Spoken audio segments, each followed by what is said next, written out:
Hello दोस्तों, नमस्कार। इस एम के शाना में मैं आप सब लोगों का दिल से बहुत बहुत स्वागत करता हूँ।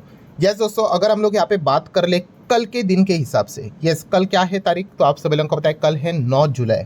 और कल का दिन बाजार के लिए काफ़ी इंपॉर्टेंट रहने वाला है। मतलब इनफैक्ट कल नहीं, कल से ही अगर हम यहाँ पे बात कर लें तो बहुत कुछ बड़ी बड़ी चीज़ें हमारे बाजार में स्टार्ट यहाँ पे होने वाली है। किससे रिलेटेड मैं बात कर रहा हूँ, तो आप सभी लोगों को पता ही है क्वार्टर वन के रिजल्ट्स। यस, अब काफ़ी लोग सोचेंगे क्वार्टर वन के रिजल्ट्स तो स्टार्ट हो चुके हैं, आपने भी तो एक वीडियो बना दिया। बात तो बिल्कुल सही है, बस दोस्तों यहाँ पे सबसे इंपॉर्टेंट चीज़ क्या रहती है, यस जब बड़ी बड़ी कंपनी के नंबर्स सामने आ जाते हैं तो बाजार के ऊपर इम्पैक्ट देखने को मिल जाता है। और वो शुरुआत हमें कल से होते हुए देखने को मिलने वाली है। मतलब कल जो कंपनी अपने नंबर सामने रखेगी वो है निफ्टी 50 इंडेक्स में काम करने वाली कंपनी, जिसका नाम है टीसीएस। यस दोस्तों, टीसीएस के कल हम लोग को नंबर देखने को आप मिलने वाले हैं, चाहे शेयर आपके पोर्टफोलियो में रहे या ना रहे। वैसे तो देखा गया तो आईटी से जुड़ा हुआ कोई ना कोई स्टॉक तो लोगों के पोर्टफोलियो में रहता ही है। सो कल टीसीएस जब अपने नंबर सामने रखेगी तो एंटायर आईटी इंडस्ट्री उसको लेकर एक प्रेडिक्शन सामने रखेगी कि बॉस इस पर्टिकुलर कंपनी के नंबर कैसे आ सकते हैं। ठीक है, मतलब वो रहता है ना कि अगर टीसीएस अगर एग्जाम में पास हो गया तो हर किसी को उम्मीद रहती है कि भाई हमारा भी शायद से अच्छे नंबर्स आ जाए। एंड अगर टीसीएस ही फेल हो गया, मतलब खराब नंबर लेके आ गया, तो पूरे आईटी इंडस्ट्री में खराब माहौल देखने को मिल जाता है। मतलब छोटी कंपनियां भी उम्मीद करती फिर हमारे भी नंबर क्या ही आएंगे। सो ये सारा ड्रामा हम लोग को कल से स्टार्ट होते हुए देखने को यहाँ पे मिलने वाला है। एंड इंपॉर्टेंट चीज़ क्या है, तो आप सभी लोगों को पता ही है कि आईटी सेक्टर अगर देखा गया तो यस हमारे जो टॉप 3 सेक्टर्स है जो कि निफ्टी में वेटेज यहाँ पे देते हैं, उसमें आईटी सेक्टर भी हमें देखने को मिल जाता है। कभी सेकंड आता है, कभी थर्ड आता है। ठीक है, नंबर 1 तो भाई फाइनेंस ही रहेगा। सो इसलिए आईटी से जुड़ी हुई अगर कोई भी खबर आती है तो भाई हमें उसके ऊपर ध्यान यहाँ पे रखना पड़ता है। सो इस बड़े में हम लोग यहाँ पे बात करने वाले सबसे इंपॉर्टेंट चीज़, टीसीएस के जो नंबर्स आने वाले हैं उसको लेकर बाजार ने क्या उम्मीदें बांध के रखी हुई है, एक्सपेक्टेशन क्या है, वो मैं आपके सामने यहाँ पे रखने वाला हूँ। ठीक है, मतलब जब नंबर सामने आएंगे तो आप उनको कंपेयर करके एक अनुमान लगा सकते हो कि नंबर अनुमान से अच्छे हैं या फिर अनुमान से खराब। और उस प्रकार का रिएक्शन हम लोग को आगे टीसीएस का शेयर जब खुलेगा तब हम लोग को वो सारी चीज़ें देखने को मिल जाएगी। सो चलिए, जो जो की पॉइंट्स है वो मैं आपके सामने यहाँ पे रखूँगा। तो आप यहाँ पे देख सकते हैं जो अनुमान है वो ब्लूमबर्ग के जो अनुमान है उसको हम यहाँ पे सामने रख रहे हैं। ऑब्वियसली जो अनुमान का जो काम होता है वो एक इंडिविजुअल का कभी हो नहीं सकता। ये जो बड़े बड़े इंस्टीट्यूशंस होते हैं, फाइनेंस से जुड़े हुए जो होते हैं, उन्हीं का ये अनुमान हम लोगों को क्या करना पड़ता है, रेफर करना पड़ता है। तो चलो, सबसे पहले आप देख सकते हो दोस्तों, लास्ट टाइम टीसीएस ने Q4 में रेवेन्यू कितना दिखाया था, रुपी टर्म में अगर बात करें तो 70,698 करोड़। और इस वक्त एक्सपेक्ट किया जा रहा है कि टीसीएस का अनुमान कितना हो सकता है। तो ये देखिए, हमेशा ब्रैकेट दिया जाता है। ब्रैकेट मतलब अगर टीसीएस ने अगर खराब भी परफॉर्मेंस दिखाया तो भी उसका रेवेन्यू 71,743 करोड़ तक हो सकता है। एंड अगर बहुत अच्छा किया, बहुत अच्छा, तो यही 72,000 करोड़ को पार कर सकता है। सो ये एक्सपेक्टेशन है। अगर टीसीएस का जो अगर रेवेन्यू कल अगर 71,743 सीआर के अगर नीचे आ गया, ठीक है, तो फिर शायद से फिर दिक्कत हो सकती है। मतलब एक्सपेक्टेशन से खराब रेवेन्यू देखने को मिल गया। रेवेन्यू क्या होता है, टॉप लाइन, ये सबसे पहला स्टेप। ठीक है, डॉलर टर्म में भी इसी को चीज़ों को चेक किया जाता है। सो यहाँ पे आप देख सकते हो ये एक अनुमान सामने यहाँ पे रखा हुआ है। तो लेट्स सी कल ये सारा दूध का दूध पानी का पानी हो जाएगा। देन सीसी ग्रोथ की अगर बात कर ले, कांस्टेंट करेंसी की अगर बात कर ले, तो यहाँ पे एक्सपेक्ट किया जा रहा है एकदम फ्लैट परफॉर्मेंस, 0 से लेके अगर थोड़ा भी कुछ हुआ तो 0.3% की बात यहाँ पे की जा रही है क्वार्टर ऑन क्वार्टर। तो लेट्स सी, मतलब अभी भी अगर हम यहाँ पे ऊपर ऊपर से चीज़ों को देखें तो इतना कोई स्ट्रॉन्ग परफॉर्मेंस मतलब एक्सपेक्ट नहीं किया जा रहा है। देन अगर हम यहाँ पे बात करें दोस्तों तो अर्निंग बिफोर इंटरेस्ट टैक्स, जिसको हम ऑपरेटिंग प्रॉफिट भी कहते हैं। सो पिछले क्वार्टर में ये था 17,870 करोड़। और इस वक्त एक्सपेक्ट कितना किया जा रहा है कि अगर खराब परफॉर्मेंस रहा तो 17,137 करोड़ आ सकता है।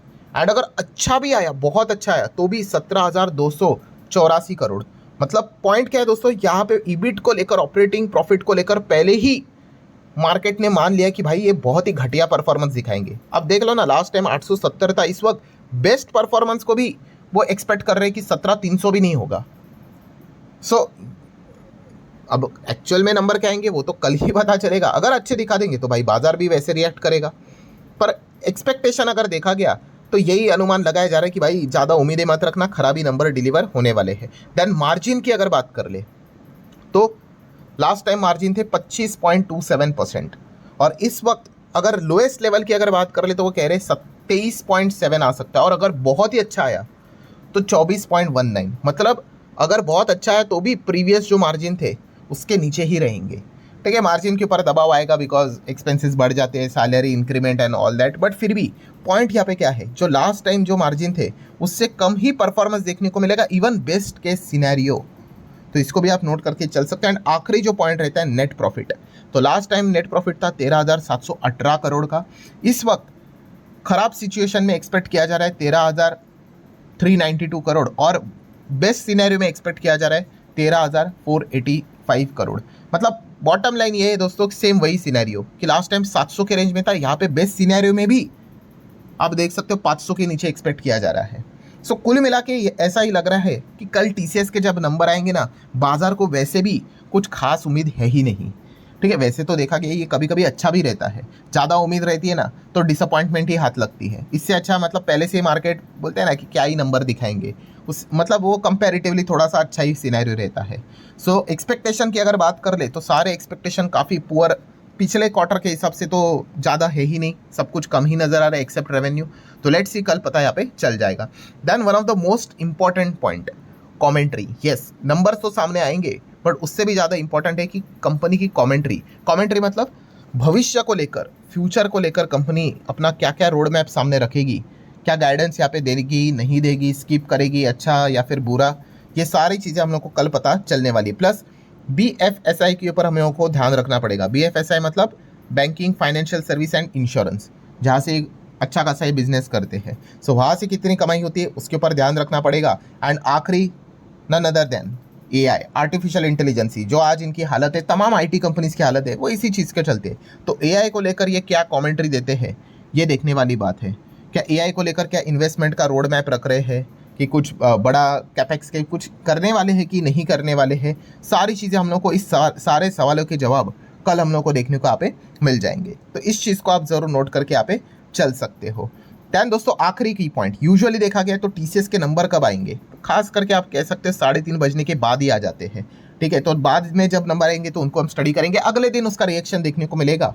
ठीक है, बट फिर भी एक्सपेक्टेशन के हिसाब से कल बाजार ड्यूरिंग द मार्केट भी आपको थोड़ा बहुत चीज़ें देखने को मिल सकती है। एंड इवन दो मार्केट बंद होने के बाद भी आ जाएंगे तो कोई दिक्कत की बात नहीं भाई, हमारे लिए इन्फोसिस एंड विप्रो के ADR तो अमेरिकन मार्केट में है ही लिस्टेड, तो उनमें क्या रिएक्शन देखने को मिल जाता है उससे एक रफ अनुमान तो हम निकाल ही सकते हैं। ठीक है, मैं आप लोगों को बता दूंगा कि बाजार के नंबर्स मतलब TCS को, मतलब बाजार खुश हुआ कि नहीं हुआ या फिर दुखी हुआ TCS के नंबर देख के। तो ये सारा ड्रामा कल से हम लोग को स्टार्ट होते हुए देखने को मिलने वाला है एंड इन सभी चीज़ों को नोट करके यहाँ पे चलना है। और जैसे मैंने कहा कि TCS आपके पोर्टफोलियो में रहे या ना रहे, बड़ी कंपनियां पोर्टफोलियो में रहे या ना रहे, फिर भी ओवरऑल वो IT इंडस्ट्री का चेहरा है।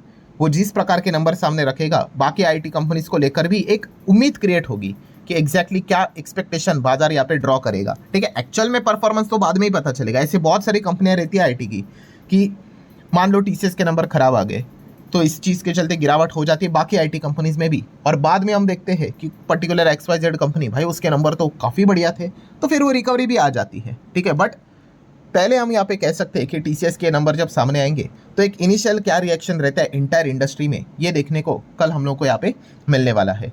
सो ज़रूर आप लोगों ने भी इन सभी चीज़ों के नोट्स बना के रखने, मैंने काफ़ी बार आपको बताया एक्सेल शीट मेंटेन करने के यहाँ पे रखनी होती है, बहुत कुछ चीज़ें आप लोगों को सीखने को यहाँ पे मिल जाएंगी। आज के दिन की बात करें तो TCS आप यहाँ पे देख सकते हो कितना नीचे था, ऑलमोस्ट 0.25% हम लोग को नीचे देखने को मिल गया। ठीक है, फिर भी आप इसको अच्छा ही यहाँ पे कह सकते हो, जिस प्रकार का तांडव बाजार में देखने को मिला था उस हिसाब से तो मतलब कंपैरेटिवली कम ही गिरा है, बट फिर भी ओवरऑल कम इसलिए गिरा है बिकॉज ऑलरेडी 6 महीने में 35% से ज़्यादा टूट चुका है। ठीक है, साल भर की अगर बात कर ले तो 40% के आसपास यहाँ पे टूट चुका है। ठीक है, तो मतलब गिरावट का स्कोप तो लिमिटेड ही रहता है। एंड 5 साल के हिसाब से अगर हम यहाँ पे देखें मतलब टॉप लेवल से तो बहुत ही ज़्यादा 50% से भी ज़्यादा हम लोग को ब्रेक होते हुए देखने को मिला है। ठीक है, तो ये खास करके AI को लेकर क्या खबरें आती है उसी के ऊपर चीज़ें निर्भर करती है। एंड अगर हम ADR की बात करें तो इन्फोसिस का ADR 1% डाउन है, विप्रो का एडीआर भी 1.25% हमें फिलहाल तो डाउन देखने को यहाँ पे मिल रहा है। सो ठीक है दोस्तों, ये सारे सवालों के जवाब हम लोग को कल यहाँ पे मिलेंगे। ठीक है, सो जितने इंपॉर्टेंट पॉइंट्स थे सारे मैंने कवर कर लिए। वीडियो हेल्पफुल लगा होगा, चाहो तो लाइक एंड शेयर कर सकते हो। मिलते हैं नेक्स्ट वीडियो में, तब तक के लिए बाय बाय।